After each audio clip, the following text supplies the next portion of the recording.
Welcome, folks, to today's talk. I'm here, of course, with Quale, and we're going to talk about using AI in your creative content.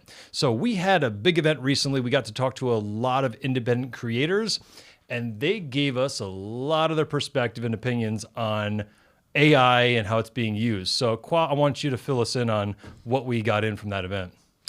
Oh my God. Well, first of all, I spent the money to get a survey on X to see if people are, down for AI or not, right? I asked, would you rather watch a bad human actor or a great AI actor? It's not even an actor, right? I like that premise. And 93% of out of like 1,089 votes, 93% said they'd rather watch a bad human actor than the AI, because and some people comment, they say, why do you even ask that question? And some people say, it's okay to be imperfect. That's what makes us human. Mm-hmm. They said, I don't want to hear this garbage of AI actors. It just kept on going. And this is not even filmmaker. This is not even creative. This is just regular viewers. That's what I targeted. Yeah.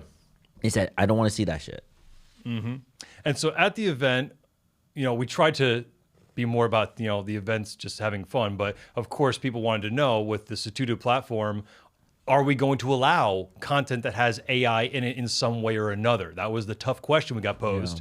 Yeah. And I think you handled it very well. And then we were talking to another gentleman after the fact who he had a very strong opinion about it. He didn't want to see any AI whatsoever, was pissed off about any sort of content with the AI. And you and I took very different approaches to answering his questions. So 100%. I want to hear what the audience thinks of your opinion first. Well, I mean, the first thing is, like, on the Sutudu TV platform, right? First of all, Sutudu stands for freedom.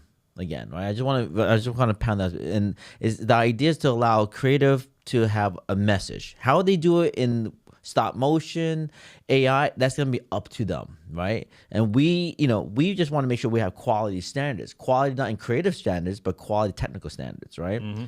And I said, look, and I could see the guy said, okay, I don't know where you're going with this, right? I said he had a few drinks, I believe. But I said, look, what we could implement is give the viewers the option of how they want to view their content.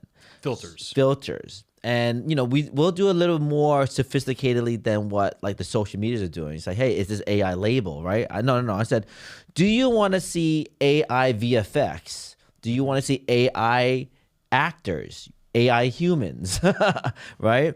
What do you want? So we could have a little bit of a laundry list, and we let the viewer saying that they could check on it if those movies are hitting those attributes, they don't get to see it in their feed. And it relies on the creator to give us the proper. And we will put that in when they submit, and with a contract, they are liable. If they are lying to us, then they're lying to us. There's nothing we could do with lying. But when they lie, then they're liable for it. Yeah. And how we take that to action, that's going to be up to internals, right? And he responded very well to that. Yes. And so that was great. I tried to take the approach of giving him a different perspective on it. And I tried to point into some of the VFX stuff you would see normally everywhere. Yep. Because my approach to it is, well, AI is just a more newer way of doing VFX. CGI, computer-generated imagery. Mm-hmm. We've had it for decades. That's right. AI is just the newest way of doing it that more people have access to. And you could see slop all day, every day, but there's also ways you can use it in just the same ways that Hollywood uses it. Well, I could argue that. And this is where people going to start throwing chairs, and stuff, right? Because we have an X space. I know people don't support X, right? And I get controversial, it. Yeah. Controversial. But you know what? They got a great technology. I'm using it, and I don't give a shit. I just love the technology. I love the idea that it feels like radio, and you can log in. That's a different story. So I'm using it. We had over 400 plus listeners on the latest episode, right? Mm-hmm. And it was amazing. What I argued was, like, I would say, like, in the AI world, if you're prompting who's the artist, mm-hmm. and then in the VFX world, right, the person that's doing the computer, the artist is the one that's using the tools, and they are strategically how to figure out how to put the grass together, how they put the smokes together, everything else, right? In the AI world, you're kind of like the producer director, right? Said, this is what I want. I'm gonna go get my lunch, and when I come back, it's gonna get created. But that's different. I liked what Joe's response to was Joe Nunez, who's our CMO here, who's our graphics guy, our marketing guy. He said he likes to treat it like a junior designer. So he is the one in control. He's, like you said, he's giving the input, but he's not just walking away to lunch. And we all experience this with AI every day. It's like we're trying to get something done. It'll spit you out something very interesting, but you're like, but wait a minute, no, I can't have that. I need to change that. We're he's a world designer, right? A world builder or whatever it is. So I think it's to each their own, right? Absolutely. Yeah. Because you could get it to the point where, hey, I'm looking for this. Here's a reference shot. I'm gonna go to sleep. I need about 50 of these things. By the time I wake up, you're gonna give me 50 of these things. Mm-hmm. Who's the designer? Well, the reference imager. Let's take that to step 2. Yeah. Because I've done that. I've said, okay, I want to give me a number of these different things with this idea, that idea. Come up with ideas. That's right. And then, so that's just step 1. Yeah. So far, we're in just like sloppy zone, right? We're just having the AI spit. Are we calling it a taste artist? Sure, but it depends on where you go from there. If you just say, okay, give me number 1, send it to the world, send it to the internet, you have just created something that is probably AI slop. Mm-hmm. But if you're saying, okay, I like number 1, 2, and 3, but I don't like this, this, and this. I need you to change this, this, and this, and give me the next round, and then the next round. You sound like a producer. Exactly. So now, are you the one that's created it, or have we bridged? Have you crossed the line that AI is no longer the one that's in control? No, this is my belief, right? It's that you're the producer, but you're not the artist. Mm. The director is the artist. The production designer is the artist. The actor is the artist. The producer, the executive producer, they are not the artist. Okay. The writer is the artist, right? The graphic designer is the artist, right? Art director, the prop master is not an artist. The prop master manages props. I hear your chairs being thrown already. That's how I look at it. The AC is not the artist.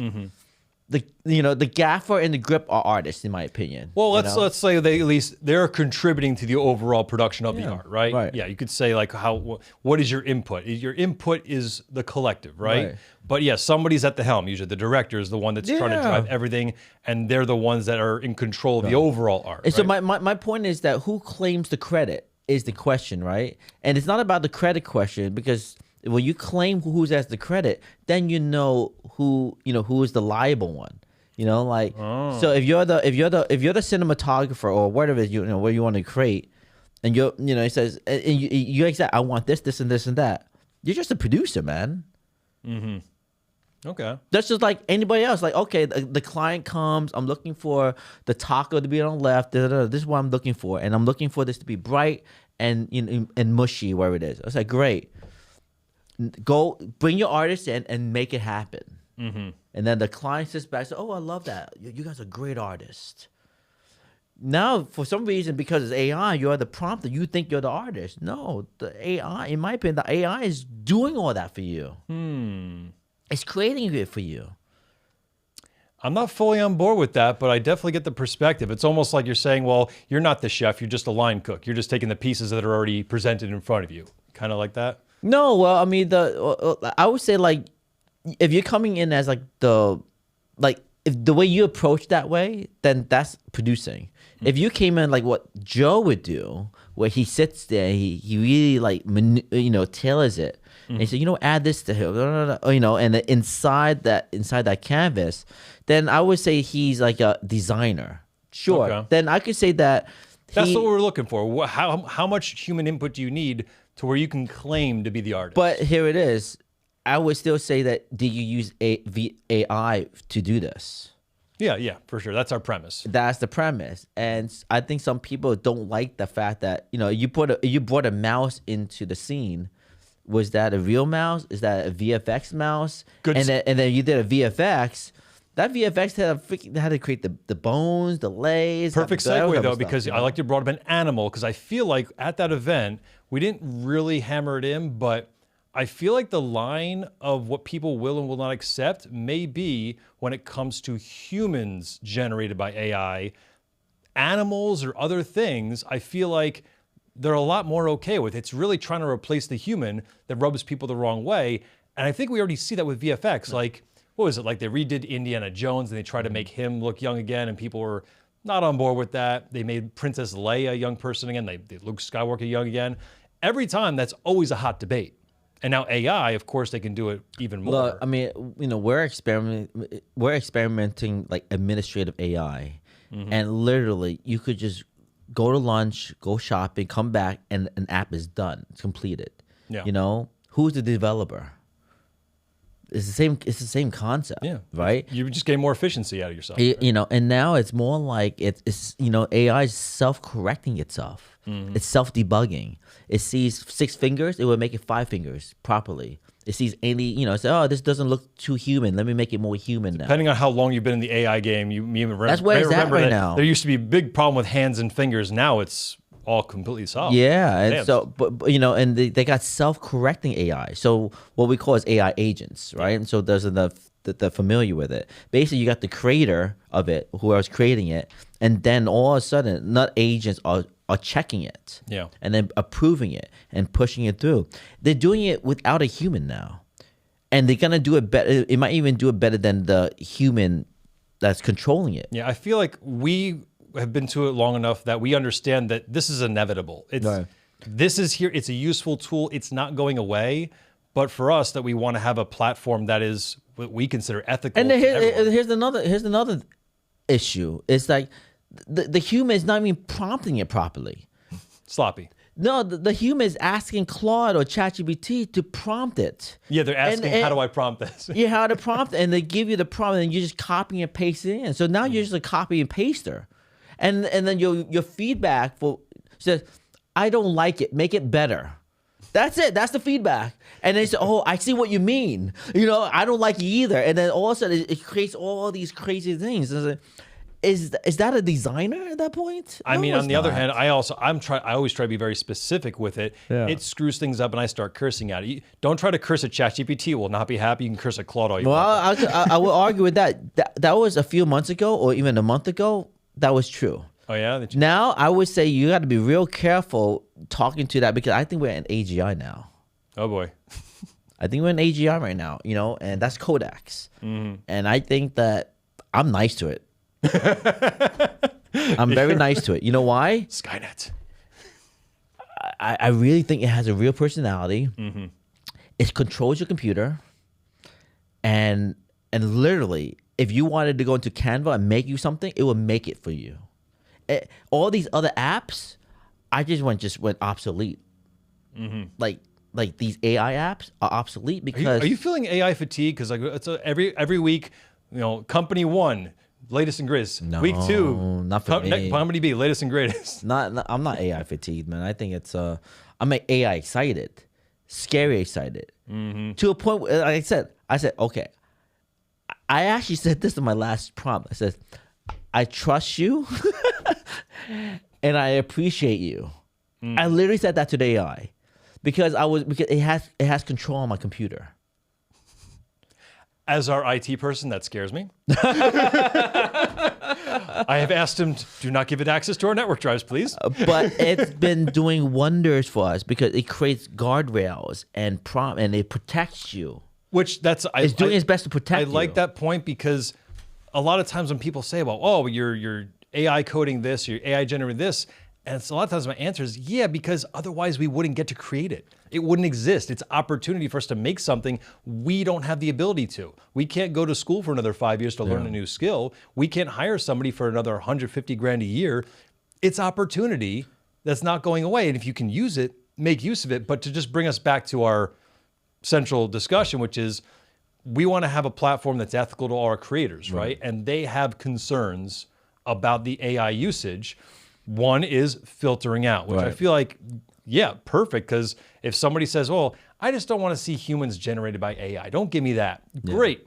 Don't show me that. We did have the gentleman we talked to. He's like, he kind of was of the original opinion. He doesn't want to have anything of that on the platform. But then when we talked to him, he realized, well, yeah, your For You page on most social platforms are showing what you've already been assumed to want to know. That's correct. From the algorithm, which you don't even get to say anything about. We will give you the filters instead of just assuming what you want to see. So if someone wants to put, fun little AI videos, great. Everyone will know what it is. And you could say, I don't want to see that, or I do want to see that. Correct. Because there's going to be AI slop all the time.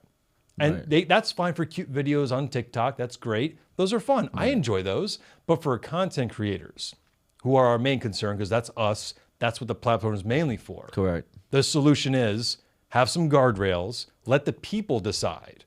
Well, here's the thing I look at it, right? Sutudu is a balance between ethics, and knowing who our customers are.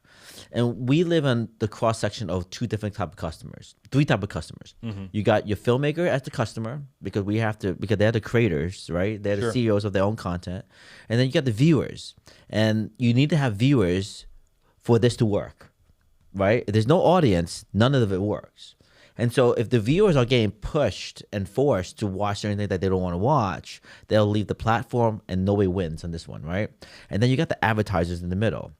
The advertisers need to be on certain content so they can reach an audience that they're looking to reach. They're not trying to reach the creators, but they need the creators to reach it. So there's all three that's being balanced out, right? And people don't realize there's that balance. They just assume, oh, I see an ad, and that's it. That's exactly no. But like the viewers have to understand that when you watch an ad, when they watch an ad on our platform, and let's say it's 20 cents per view on ad, whatever deal that we have with the filmmaker typically is 50-50. They get 10 cents because you watch it, and the sponsor, the advertiser, paid for you to watch that ad, and the filmmaker is getting paid for it. Versus Amazon, where they only pay 1 cent an hour. They don't pay you the ad. They don't pay that. Yeah.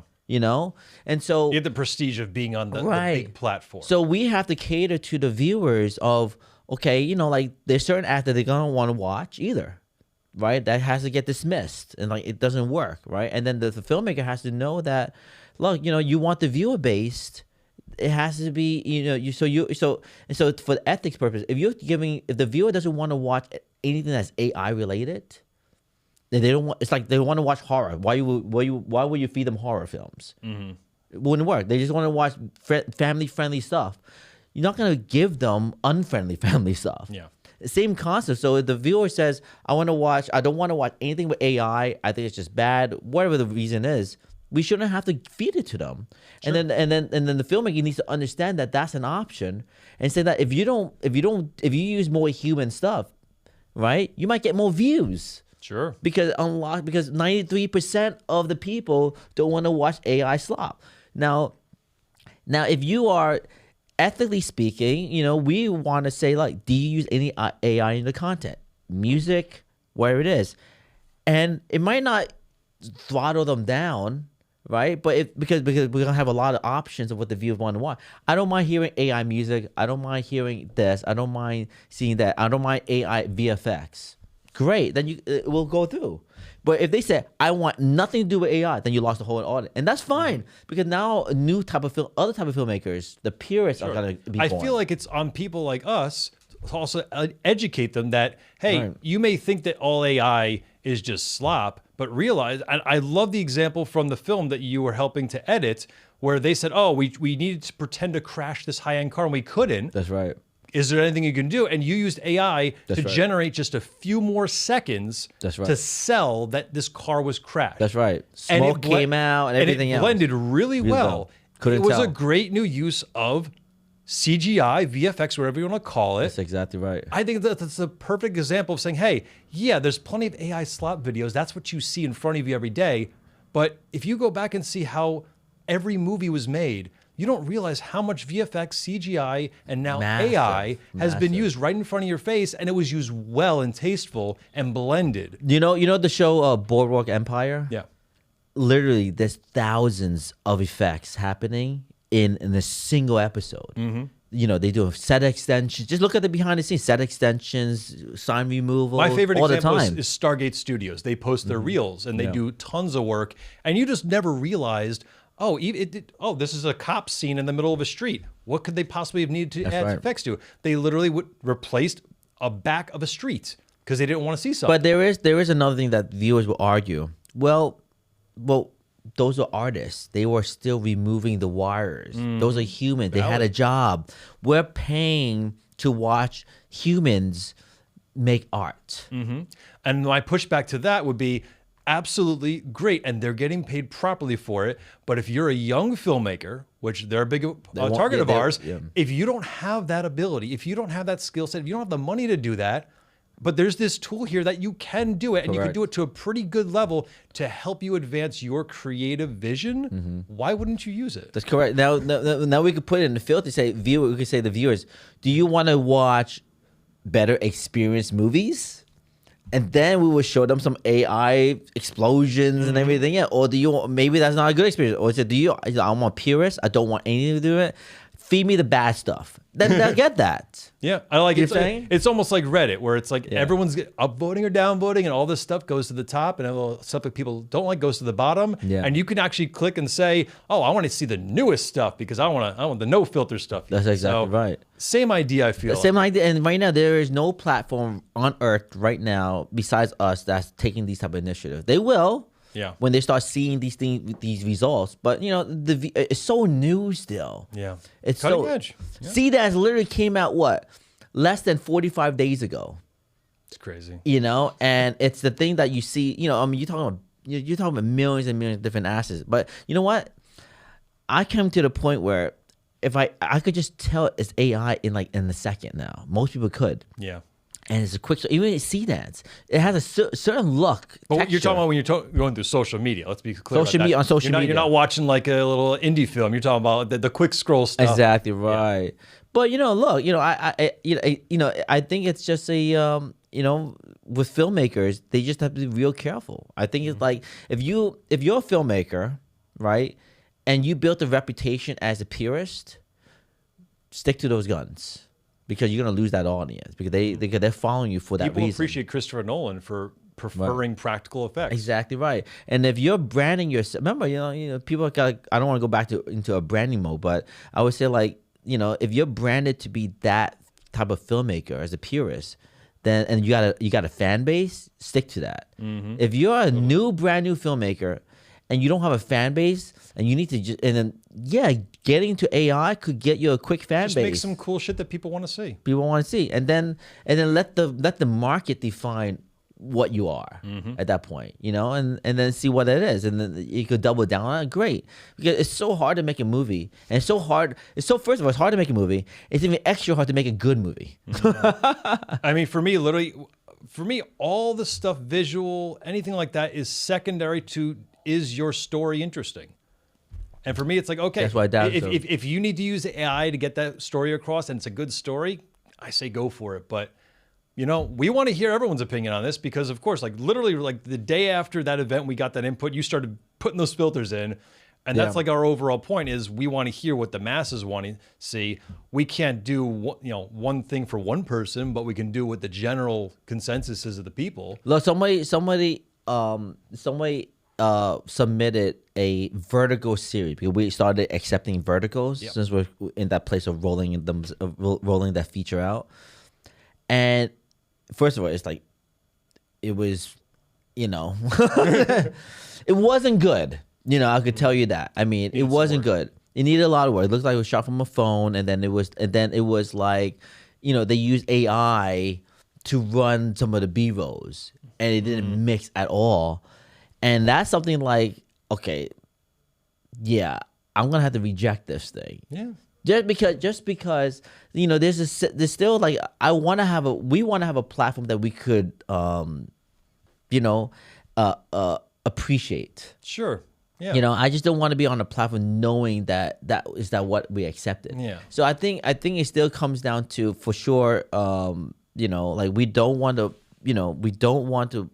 we're not looking for slop. We're not looking for slop. We're not looking for the quick scroll social content. We want creators that they put effort in. That's exactly right. Ileana's short films, you can tell she puts effort in. That's correct. Tons of it. Yeah. And they're well thought out. A lot of times, something is good because someone just put a lot of thought into it. They didn't just say, oh, I have this cool idea. Let me throw something out there. And, I don't see anything wrong with it. When you think about the Academy Awards, right? It's selected by a few hand of people, the board of juries or whatever it is, and they get to select. It's not voted by the people, right? And this thing has been, it's okay but there is a very, strict process to go through there. And I think Sutudu needs to have like that balance between trying to help creators have an opportunity, try to create great experiences, but here are the warning signs. The viewers have, I see the warning sign, but I have a choice. Yeah. What I'm going to see in those warning signs. I don't want to see them warning signs at all. Turn it off. And then our advertisers know that, look, this is Sutudu has are bringing great quality product together, and you know a category. And then for us, you know, it's not just putting a platform together and getting a catalog. We still gotta market it. We still gotta get it to a vast, or not just U.S. or New Jersey or New York. We still gotta get it into Asia, Latin America, to a vast product that I don't even know more than 2,000 people, like, you know, personally myself. Sounds complicated. Yeah, yet alone was trying to get into 200 million people's eyeballs. You know what I'm saying? And, you know, like, our job is to get it out there. Our job is to find something that we think is great, you know, that, and then, you know, hopefully and then the people judge that is great as well. And then we'll keep on pushing it out. And that's why social media is so successful, what they do. Like, TikTok is very successful. It's like, you know, in TikTok world, you get 250 people. If 250 people actually like your stuff, meaning they like it, they comment it, and, you know, they're moving it through, they unlock it to 750 people. I think they upped it because I just posted 3 videos and they all got stuck at like 300 views.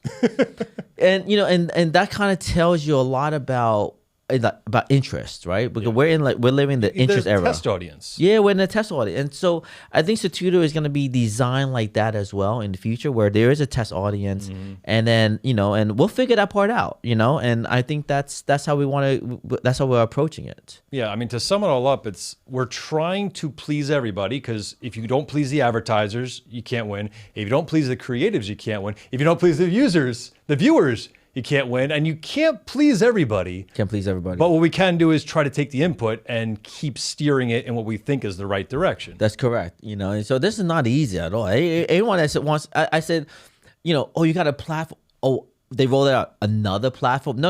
It's not just another platform, because these platforms do not do what we want them to do. And it's because we're the creators that are still frustrated with all the other platforms. You know, it's not like I go to Tubi and say, hey, I want to put my ad on here. I want to work out a one-on-one deal with you, and I want you to put filters on this. They're going to be like, put the middle finger on me. Like, who the hell are you? They'd be like, we'll take your input and consider, put it on the shelf with all the other ones that we never did. So when they say no, we create it, right? And then you go to Mubi, you go to like 4, 5, and then the rest of the platforms are like, feel like it's been done on WordPress or something like that, right? And like, nothing sexy. You ask them, hey, I need this to look better. Well, I don't have the money to make it look better. So you keep going down this thing and says, well, nobody could do it, so we have to create it. So we don't want to be another platform. We're building a platform that is designed for understanding filmmakers, advertisers, and viewers at the end of the day. That's what we're designing ourselves for. So I think that we're a very unique platform. I don't think there's any platforms out there. That's our goal, really, is not to just be yet another one. And I don't think that a filmmaker could go and call Tubi up, hey, this filmmaker could call us up, and we have a one-on-one consultation meeting how all this works. And, you know, really to cap this all off, I think you can understand we want your input. We want everyone's input. And the nice thing is you can give input live on Saturday mornings. 10:30 and on X. We've been very consistent. We are going to try to also stream to other platforms as well. But for right now, it's X Spaces, and every Saturday it's 10:30 a.m. Yeah, you could go to x.com at Sutudu. And then you'll be able to see it right here somewhere. You can go to sutudu.com/events to find the event and RSVP, so it reminds you. But we're going to be rolling out a lot of, you know, even like we have a roundtable podcast we were doing. It's all about communication, man. And we have to keep telling this. You know, we don't have enough people to tell. So, I mean, we need to create more content about this. Yeah. So, you know, you've heard it. Our ears are open. And we'll keep doing more of these talks just to keep the ideas flowing. So, till the next one. It's for the podcast, man. Well, I'm in the office right next to you. So.